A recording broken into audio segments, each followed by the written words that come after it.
The Book of Romans, King James Version, chapter 3. What advantage then hath the Jew? Or what profit is there of circumcision?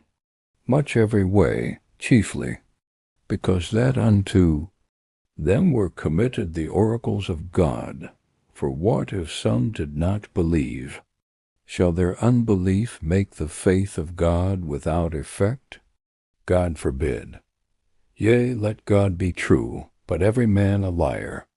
As it is written, that thou mightest be justified in thy sayings, and mightest overcome when thou art judged.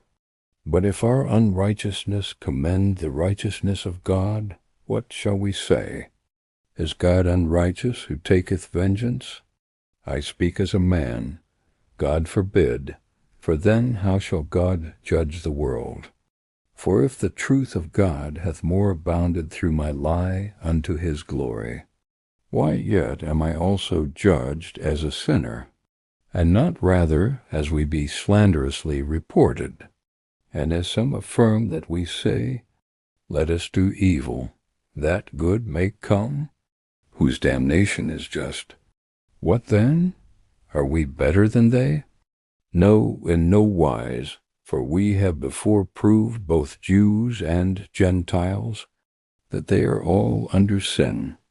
As it is written, There is none righteous, no, not one. There is none that understandeth. There is none that seeketh after God. They are all gone out of the way. They are together become unprofitable. There is none that doeth good, no, not one. Their throat is an open sepulchre. With their tongues they have used deceit. The poison of asps is under their lips, whose mouth is full of cursing and bitterness. Their feet are swift to shed blood.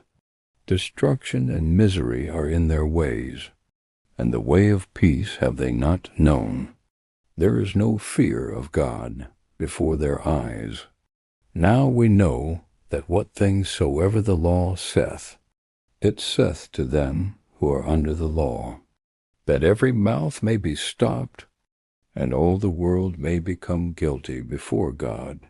Therefore by the deeds of the law there shall no flesh be justified in his sight. For by the law is the knowledge of sin. But now the righteousness of God without the law is manifested, being witnessed by the law and the prophets, even the righteousness of God, which is by faith of Jesus Christ unto all and upon all them that believe.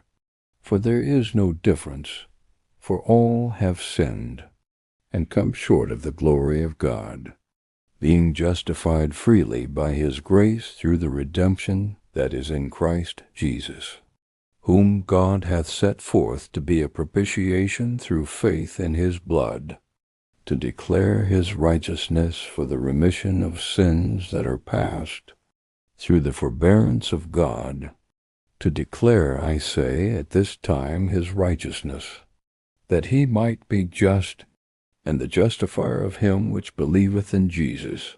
Where is boasting then? It is excluded. By what law? Of works? Nay, but by the law of faith.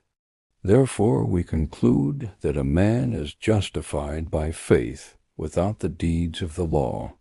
Is he the God of the Jews only? Is he not also of the Gentiles? Yes, of the Gentiles also, seeing it is one God, which shall justify the circumcision by faith, and uncircumcision through faith. Do we then make void the law through faith? God forbid. Yea, we establish the law.